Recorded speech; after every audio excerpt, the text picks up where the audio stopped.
So what have I learned from my journey that can help you carve your own path as you move forward? And I want to share some reflections on 8 lessons that I will leave with you today on my career.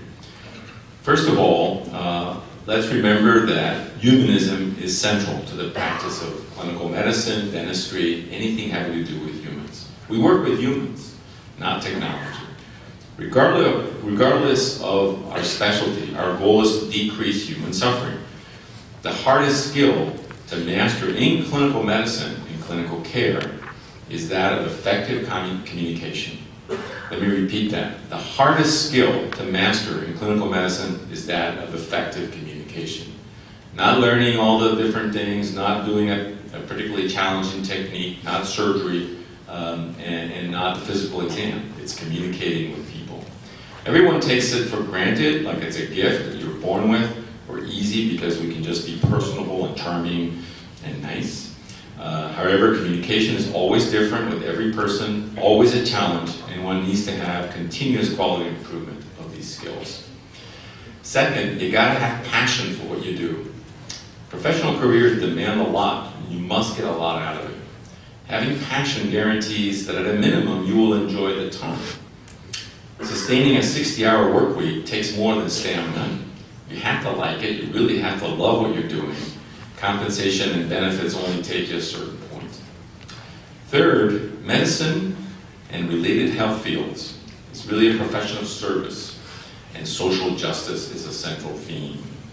Some of the golden moments of the medical profession have come at the time of its most profound crisis and the care of the most distraught. These are also the times we may see the most undesirable underbelly of the professions.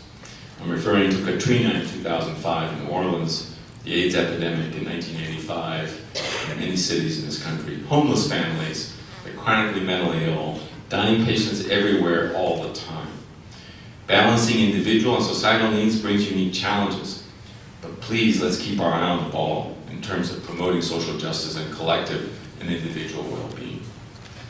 Fourth is leadership. All physicians, dentists, healthcare professionals must be leaders, no matter what you define your team.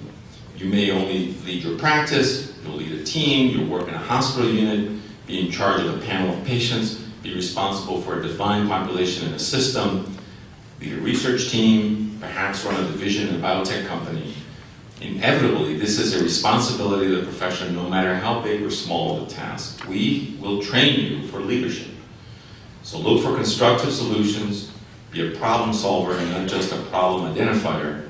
Do not avoid conflict, but do try to resolve it. Fifth, and an extension of leadership, is you have to be a team player and to be effective in working with teams. Understanding that for everything to go well in a complex procedure in the operating room, flying an airplane, needs everyone to do their part, and the hierarchy must be secondary to safety and effectiveness. We're still learning how to do all that well in our profession.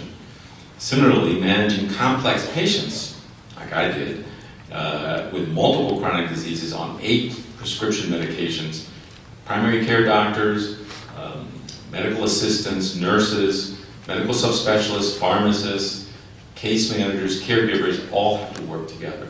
So all this is a part of being a team player. Sixth, maintain your scientific and clinical integrity at all times and strive to achieve the highest standards of ethical practice. In research, this means not to cheat, but for clinicians, it also means practicing within the evidence, upholding the highest ethical standards and caring for challenging patients, acknowledgement of mistakes, and willingness to change course. Be rigorous and set high standards. Push your mentees and students and peers to produce quality work. Do not be rushed just to get something off your desk. Seventh, help pull others up, as I mentioned earlier. Be a mentor, be generous, give back. You do not get here alone. Think in terms of heroes of everyday life and daily routine. The men and women you admire because of the quality of their work, dedication and work ethic. Mentors need to be generous with your knowledge, inside information, perceptions, and advice. Make up for lack of quantity with high quality. Unfortunately, we still lack sufficient quality mentors in many of our institutions. Last, be humble about your accomplishments and talents. Those of us without the talent of self-promotion can learn to do that when you have to, but time and others will really be the best judges of the value of your work. Let me close with two quotes. The first is from the great 19th century German physician and Renaissance man, Rudolf Virchow. He said, "Medicine is a social science, and politics is nothing else but medicine on a large scale. Medicine as a social science, as a science of human beings, has the obligation to point out problems and to attempt their theoretical solution. The physicians are the natural attorneys of the poor, and the social problems fall to a larger extent within their jurisdiction." And then also from Dolores Huerta in 1975, who said, "Don't be a marshmallow, walk the street with us into history. Get off the sidewalk, work for justice." Thank you very much.